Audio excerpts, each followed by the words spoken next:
हर्ष tutorial classes में आपका बहुत बहुत स्वागत है। एवरीवन, आइए देखेंगे आज हम पर्यावरण, environment and ecology. Environment ecology के लिए मैंने एक वीडियो डाला था बेसिक, और यहाँ आज मैं आपको बताऊंगा कि पर्यावरण में हम क्या क्या पढ़ेंगे और किस तरह से पढ़ेंगे। और इकोलॉजी इन्वायरमेंट का जो ये सब्जेक्ट है, जो विषय है, इसका जन्म कैसे हुआ, इसका मैं ऐतिहासिक बैकग्राउंड आपको बताऊंगा। तो आइए देखते हैं। मैं सिलेबस डिस्कशन करने से पहले मैं आपको ये बताऊं इसका जन्म कैसे हुआ इस विषय का। सबसे पहले इकोलॉजी का मतलब होता है, इको माने सराउंडिंग और लॉजी माने स्टडी। मतलब जो आपके सराउंडिंग, जो आपके चारों तरफ है आवरण, उसका जो स्टडी करना, मतलब उसका अध्ययन करना ही हम क्या कहलाता है, पर्यावरण कहलाता है। तो सबसे पहले 1972 में स्टॉकहोम में एक सम्मेलन हुआ 5 जून 1972 को, इसलिए इसको 5 जून पर्यावरण दिवस मनाया गया। पहली बार ये विषय रखा गया है ना 1972 में ये विषय रखा गया यूएसए और रसिया के बीच में। आपसी जो यूएसए और ये जो यूएसए है और रसिया है, प्रभुत्व एकदम इनका पूरे विश्व में ग्लोबली रूप से इनका प्रभुत्व था।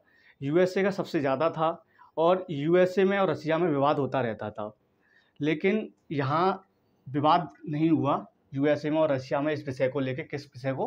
पर्यावरण को लेके। तो फिर उसके बाद में यूएसए का और रशिया का जो विवाद था वो यहाँ नहीं हुआ। उसके बाद 1982 को 10 वर्ष बाद एक सम्मेलन हुआ पर्यावरण को लेके स्टॉकहोम के बाद। फिर उसके बाद में यही 1972 वाला जो सम्मेलन था, इसके एग्जैक्ट 20 साल बाद, है ना, 10 वर्ष बाद ये हुआ था 1982 में। और इसको देखें 1972 के बाद 1992 में हुआ था पृथ्वी सम्मेलन के नाम से ये जाना गया। और यहाँ सभी देश एक प्लेटफॉर्म पे आए और इस सम्मेलन में शामिल हुए।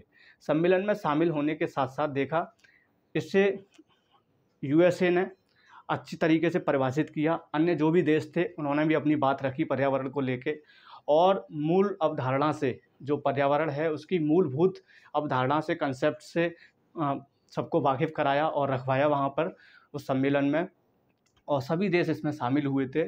और यहीं से सभी बच्चों के लिए स्कूल्स, कॉलेज और अन्य जगहों पर इस विषय को प्रमाणित कर दिया गया और ये विषय वहाँ से ही स्टार्ट हुआ।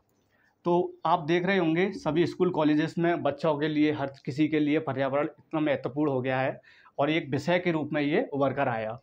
तो पर्यावरण एवं पारिस्थितिकी को हम देखें कि यूएसए जो राजनीति से प्रभावित था, ये जो विषय था पर्यावरण, इस पर इम्पैक्ट पड़ा यूएसए की राजनीति का। यूएसए की राजनीति का इसलिए इम्पैक्ट पड़ा क्योंकि 1992 तक प्रभुत्व था किसका? यूएसए का। मतलब कहने का मतलब सब देशों से सबसे ज़्यादा शक्तिशाली कौन था? यूएसए था। इसलिए इसकी राजनीति का भी यहाँ प्रभाव पड़ा पर्यावरण पर। तो पर्यावरण जब 1992 से पूर्व सीनियर जॉर्ज बुश वहाँ के राष्ट्रपति थे, तो इनके दूसरे कार्यकाल में पर्यावरण के जो मुद्दे थे, पर्यावरण के मुद्दों को उठाया गया, बढ़ चढ़ के सहयोग किया गया जो सीनियर जॉर्ज बुश के द्वारा, उसी कार्यकाल के द्वारा। फिर उसके बाद में 1992 से लेकर 96 और 1996 से लेकर 2000 तक आपके बिल क्लिंटन रहे। इन्होंने भी इन्वायरमेंट को लेके बहुत ध्यान दिया, पर्यावरण को लेके, पर्यावरण विषय पर बहुत सारे मुद्दे, बहुत सारे चर्चाएं की, सम्मेलन करवाए और एक प्लेटफॉर्म पर लेके आए उसको। जो क्योटो प्रोटोकॉल था, ये सम्मेलन हुआ जो जापान में है, क्योटो शहर, वहाँ पे हुआ। तो सभी देश शामिल हुए और पर्यावरण एक महत्वपूर्ण विषय के रूप में उभर के आ गया। ऐसे ही 2000 और 2004 के बीच में, 4 और 8 के बीच में, 2000 से लेकर 2008 के बीच में जॉर्ज बुश रहे। और अन्य जो सम्मेलन थे, यहाँ छोटे छोटे सम्मेलन कराए, लेकिन वो पर्यावरण को ध्यान में रख के नहीं कराए गए थे, वो अन्य सम्मेलन कराए थे इन्होंने कम ध्यान दिया था इस पर। ऐसे ही 2008 और 2012 के लिए, 2012 से लेके 15, ये भी इनका दो कार्यकाल रहे बराक ओबामा। और यहाँ इन्होंने पेरिस सम्मेलन कराया। पेरिस सम्मेलन कराने के बाद में इन्होंने बढ़ चढ़कर सहयोग किया और पर्यावरण एक महत्वपूर्ण विषय बना। विषय के साथ साथ आप देख रहे हैं कि 2015 से लेके कई एग्जामों में बहुत सारे सवाल की जो प्रवृत्ति है वो बढ़ती जा रही है बहुत सारी डिमांड होती जा रही है पर्यावरण के प्रश्नों की, इसीलिए ये विषय उभर के आया है। और उसके बाद देखेंगे आप 2016 से लेके 2020 में डोनाल्ड ट्रंप रहे, वो कंजर्वेटिव विचारधारा वाले हैं, है ना, जो बिजनेसमैन हैं वो बहुत बड़े, और इन्होंने भी इतना इन्वायरमेंट पे फोकस नहीं किया।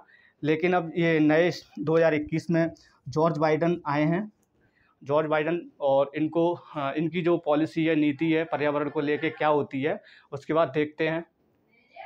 ये इसका इतिहास रहा कि किस तरीके से डोमिनेंट रहा है कि नहीं। और लेकिन अब 2000 देखेंगे आप 2020, 21, अब जो डोमिनेंट है और जो प्रभुत्व है आपका चाइना भी है ना, चीन, रूस, भारत, ब्राज़ील, जापान। 1992 से पहले 92 तक प्रभुत्व किसका था? यूएसए का था। फिर धीरे धीरे विचारधारा बदली, लोगों की सोच बदली, पर्यावरण को लेके सेंसिटिव हुए, संवेदनशील हुए, और ये अपने विषय के रूप में आया, और ये सेंसिटिव होने के साथ साथ में लोगों ने अपने ऊपर ये उभारा। फिर उसके बाद में देखेंगे आप कि इन्वायरमेंट स्टडी के लिए ट्रेडिशनल और नॉन ट्रेडिशनल के रूप में हम पढ़ते हैं, मतलब परंपरागत और गैर परंपरागत। परंपरागत में आप देखेंगे बायोस्फीयर, बायोम मतलब जैव मंडल एवं बायोम, बायोडाइवर्सिटी मतलब जैव विविधता, इकोसिस्टम पारिस्थितिकी तंत्र, पॉल्यूशन है ना, मतलब प्रदूषण। ये तो आपके किस में आएंगे? ट्रेडिशन में आएंगे, परंपरागत के रूप में हम इनको पढ़ेंगे, मतलब कह सकते हैं आप स्टैटिक पार्ट है ये आपका। और नॉन ट्रेडिशन का मतलब गैर परंपरागत, जो ये डायनामिक है, करंट के इशू आते हैं इसमें, करंट में आप न्यूज़पेपर में देखेंगे तो ये खबरें उसमें आती हैं, जैसे ग्लोबल वार्मिंग है ना, वैश्विक तापन है, ओजोन डिप्लेशन है, जो आपका ओजोन क्षरण है उसको बोलते हैं, और सस्टेनेबल डेवलपमेंट है, सतत विकास है, बहुत सारी समिट होंगी, है ना, ऑर्गेनाइजेशन है, संस्थाएं हैं, और जो शब्दकोश हैं, शब्दावली हैं, टर्मिनोलॉजी हैं, उनको भी हम आपको बताएंगे। जैसे आप देखेंगे, जैसे कीस्टोन प्रजाति होती है, कुंजी प्रजाति बोलते हैं जिसको हम, कुंजी प्रजाति क्या होती है? जैसे कीस्टोन प्रजाति, कीस्टोन स्पीसीज, जैसे आपका कीस्टोन प्रजाति में हम लिखेंगे बाघ। बाघ क्या है? एक कुंजी प्रजाति है। किस प्रकार से है? जैसे आप देखेंगे, जैसे वन है, ये बाघ है, बाघों की संख्या अगर वन में कम होती जाएगी तो क्या होता जाएगा? जो वन हैं उनकी संख्या घटती जाएंगी, ये विलोपन की कगार में आ जाएगा। किस प्रकार से? जैसे हिरन है, खरगोश हैं, ये लोग क्या करते हैं? घास खाते हैं, पेड़ पत्ती खाते हैं। अगर ये बाघ नहीं रहेगा तो वो उनको नहीं खाएगा। एक समय वो आएगा कि जो बाघ है, जो खरगोश है, चूहा है, और बहुत बहुत सारी प्रजाति ऐसी हैं जो पेड़ पौधों को खाती हैं, वो एक समय बाद, 1000 साल बाद वो विलुप्त हो जाएंगी। मतलब जो वन है, जो पौधे हैं, वनस्पतियां हैं, वो बिल्कुल ख़त्म हो जाएंगी। ख़त्म होने के साथ साथ में फिर क्या होगा? या तो वो पलायन कर जाएंगी, स्पीसीज पलायन करेंगी कुछ, और कुछ विलुप्त हो जाएंगी। तो इस तरीके से उनका क्या होगा? दायरा सीमित हो जाएगा, संकीर्ण हो जाएगा। इसी प्रकार से इसको क्या बोलते हैं? हम कुंजी प्रजाति बोलते हैं। आप देखेंगे कि जो पर्णपाती वन होते हैं, है ना, पर्णपाती वन उनको बोलते हैं जो पेड़ अपनी पत्तियां गिरा देते हैं, है ना। और एक होते हैं सदाबहार वन। सदाबहार वन का मतलब है, पर्णपाती वन जहाँ होते हैं वहाँ सदाबहार वन भी लगाए जाते हैं। क्यों सदाबहार वन इसलिए लगाए जाते हैं? क्योंकि पर्णपाती वन एक रेजिन नाम का एक केमिकल जो पदार्थ होता है उसको छोड़ता है। अगर तापमान अधिक होगा तो यहाँ आग लगने की वो रहती है, आग लगने के कारण बहुत सारे पेड़ जल जाते हैं। अगर ये पेड़ जो सदाबहार वन होते हैं, सदाबहार वन अगर बीच में इनके जैसे कुछ पंक्ति में पर्णपाती वन लगे हुए हैं, उन्होंने अपनी पत्तियां गिरा दी हैं, तो ये पेड़ जो सदाबहार वन होते हैं वो अपनी पत्तियों को बचा के रखते हैं, जिससे कि जो आग लग रही है उसको रोकने में उनको सहायता देते हैं। तो इसलिए कुंजी प्रजाति सदाबहार वन को भी बोला जाता है। तो आप समझ रहे होंगे, मैंने एक इंडिकेट किया है आपको। मैं आपको जब टर्मिनोलॉजी पढ़ाऊँगा, यहाँ शब्दावलियाँ पढ़ाऊँगा, तो बहुत सारे ऐसे टर्म आएंगे, उनको भी मैं आपको बताता जाऊँगा।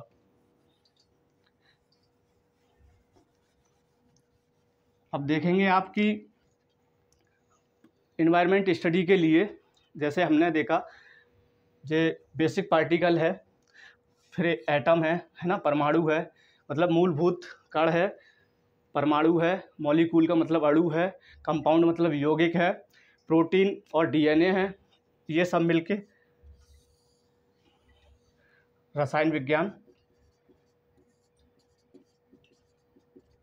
ठीक है। सेल मतलब कोशिका, टिश्यू ऊतक, टिश्यू सिस्टम मतलब ऊतक तंत्र, ऑर्गन अंग, ऑर्गन सिस्टम मतलब अंग तंत्र, और बॉडी मतलब अंग, ये हो गया शरीर। तो ये सब मिलके इस तरीके से देखें आप,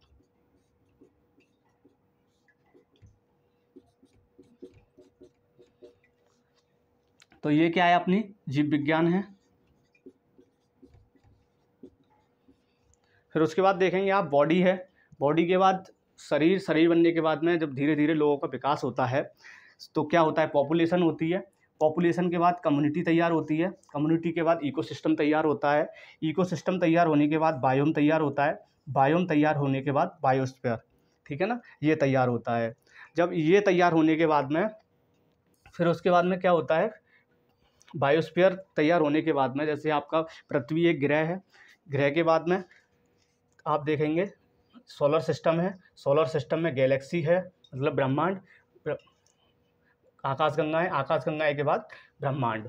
तो ये सिस्टम कहाँ से स्टार्ट हुआ, बेसिक पार्टिकल से स्टार्ट हुआ। मैं ये समझाना चाह रहा हूँ, बेसिक पार्टिकल से स्टार्ट हुआ, कहाँ आके रुका है, हमारा यूनिवर्स ब्रह्मांड पे आके रुका है, फिर दोबारा से वहीं पहुँच गए हम। तो कहने का मतलब रसायन विज्ञान का हम अध्ययन करते हैं, जीव विज्ञान का अध्ययन करते हैं, और मोस्ट प्रोबेबली हम इसका अध्ययन करेंगे। ये आपका क्या है, पर्यावरण, पर्यावरण विज्ञान। और ये आपका क्या है, अंतरिक्ष विज्ञान।